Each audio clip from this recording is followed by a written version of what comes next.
Na conta desse resultado ruim, a empresa apontou recentes decisões do STF relativas a ICMS na energia elétrica, um imposto estadual, e aí tinha um ganho para a empresa, e aparentemente o STF voltou atrás, fora que, né, considerado essencial aí no final do ano passado, mas enfim, está em vias disso aí talvez mudar. Coisa julgada da contribuição social do lucro líquido, já vou falar um pouco mais sobre isso aqui.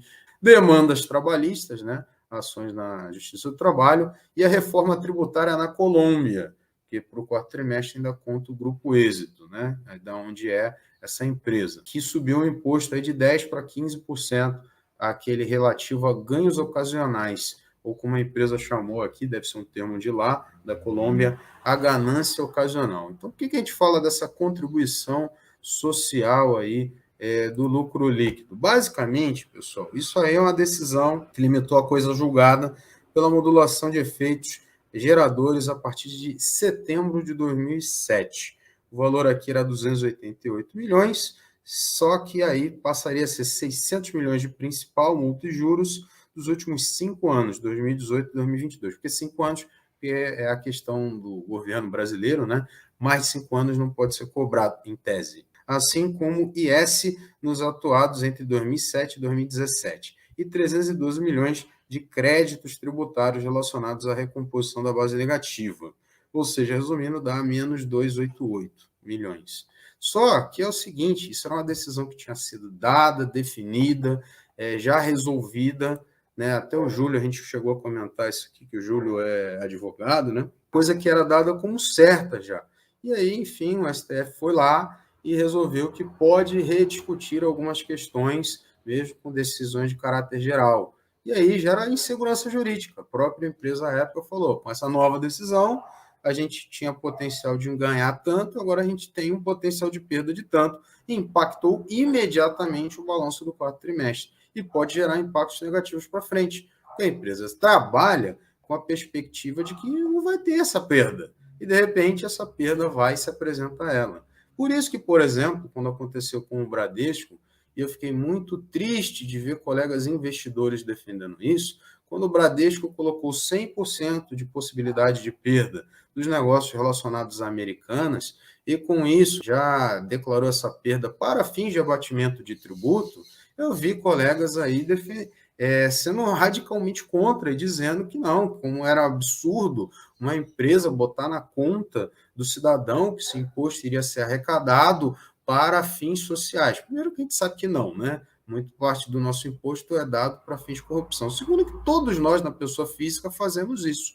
Quando você tem um prejuízo, você compensa. Você não vai pagar imposto sobre prejuízo. E sendo bem honesto, se a Americanas não paga nem os fornecedores de chocolate, você acha mesmo que ela vai pagar os bancos? Então, alguns bancos foram mais comedidos, colocaram só 50%, 30% de perda, e Itaú e Bradesco falaram 100%, né? Porque a gente acha que vai perder tudo. E estão no direito deles, porque caso recebam, eles vão ter que declarar que receberam e, eventualmente, pagar o tributo sobre isso. Até lá, eles estão considerando que perderam. Então, é admirável, no sentido negativo, que investidores, não vou dizer pessoas comuns, defendam que empresas tenham que pagar imposto mesmo sobre eventual prejuízo presumido, porque é isso que a gente está falando aqui. Se você não faz isso na pessoa física, muito menos a empresa fará na pessoa jurídica. E está tudo certo com relação a isso. Ela usou um artifício legal que todos nós, como pessoas, usamos também.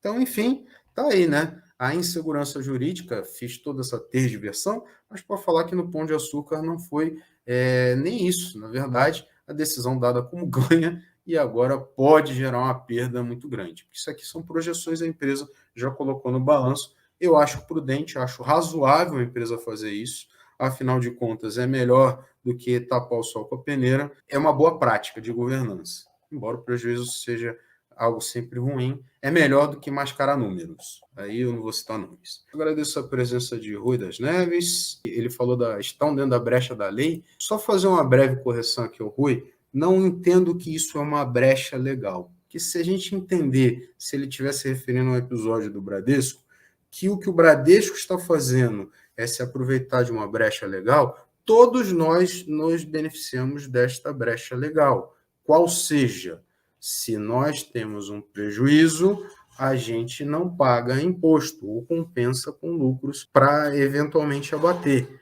O que o fato da Americana, do Bradesco está fazendo é, diante de uma situação de um claro e evidente prejuízo presumido que ela vai ter, ela colocou isso no balanço e antecipou, eventualmente, créditos, vamos dizer assim, que ela poderia ter.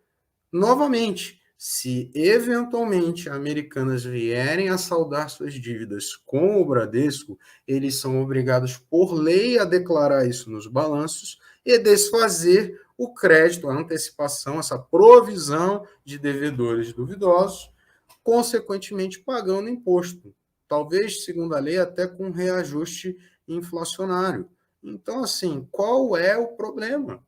O Santander botou 50%. Se ele tiver uma perda de 100% em relação a Americanas, ele vai dizer que já pagou 50% e vai requerer os créditos também. O que as pessoas esperavam?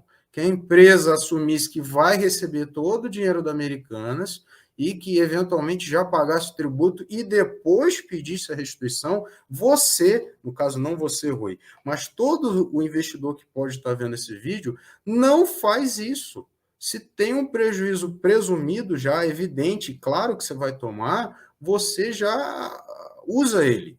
A gente não usa a provisão de devedores duvidosos, mas se você fez uma operação no prejuízo, você primeiro abate o lucro, né, que você tem e, eventualmente, se tiver outro lucro lá na frente, você paga. As pessoas, né, a mídia não especializada, está tratando, ou melhor, já tratou, porque isso aí já ficou no passado, esse episódio do Bradesco como se fosse, primeiro, absurdo, o que eu acho que não é. Segundo, algo que não fosse corriqueiro, algo que fosse fora da realidade, coisa que não é, também é corriqueiro. E terceiro, errado, né? Ilegal, brecha, manobra. Não é. Isso é a coisa mais razoável do mundo. Eles não estão sonegando imposto. Eles estão dizendo, vou tomar um prejuízo, provavelmente, que, repito, Americanas não pagou os fornecedores de chocolate, não pagou o aluguel aos shoppings. Vai pagar os seus credores bancários? Não, e o maior credor bancário é o Bradesco.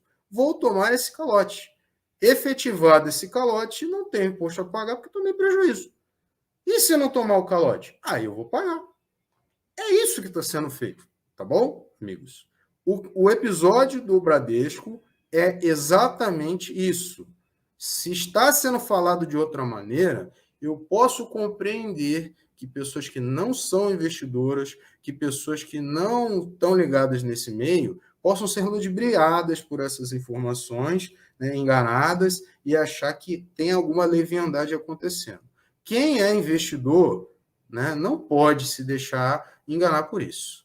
E é o que eu fiquei mais preocupado. Colegas investidores estão achando um absurdo o que o Bradesco fez. Aí eu repito, faça toda vez que você tiver um prejuízo, então ignore isso e pague. Porque lá no exterior é assim, tá? Prejuízo não compensa. O que não se paga é imposto até não sei quanto. Tomou um prejuízo, teve um lucro, a Receita Federal Americana não quer nem saber. Não tem compensação. No Brasil tem. No Brasil tem. Se você fizer uma operação no prejuízo, você compensa com lucro. Então, a lei brasileira é assim. E é certo.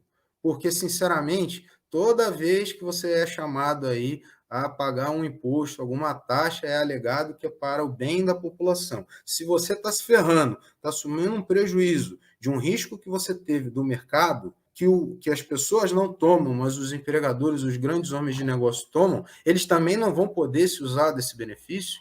Os funcionários, eles têm que receber o salário deles, e acabou. Empresa com lucro, com prejuízo. Então, a empresa, além de pagar os salários, ela tem que arcar com prejuízo e pagar um imposto para o governo, novamente, que vai ser dado, presumidamente, para ajudar causas sociais, mas a gente sabe que, na verdade, é feito desvio, é feito mau uso, que, novamente, só vamos... Eu nem queria, mas já vou falar isso aí. No caso aí que a gente está vendo das chuvas no litoral norte paulista. O dinheiro que, em tese, está sendo contribuído, está sendo a maior parte dada, por exemplo, a artistas e uma parte muito menor dada para pessoas realmente necessitadas. E não adianta você me falar que é isso, é aquilo, é diminuição tributária, é não sei o quê. O fato é que mais dinheiro está sendo, né, investido, né, o pessoal gosta dessa palavra, pelo governo em causas que, sinceramente, eu acho que a maioria vai julgar que são menos importantes do que resgatar as pessoas que estão com dificuldade. Então, mais dinheiro está sendo dado para quem não precisa, direto, indiretamente, não vem ao caso, do que para quem de fato precisa. Então, quando você defender mais impostos, eu não estou falando no caso do Rui, mas quem fala sobre isso, lembre-se, esse dinheiro, muito possivelmente, tende a ser utilizado com estes fins, não fins nobres, vamos dizer assim. Não vejo nenhum erro no episódio do Bradesco. Me desculpem aos colegas que eventualmente discordam de mim. Afinal de contas, esse canal eu expresso as minhas opiniões também. Trago informações e tenho as minhas opiniões, meus vieses. Se você discorda, deixe nos comentários aí de forma educada, que a gente terá o maior prazer em debater sobre isso.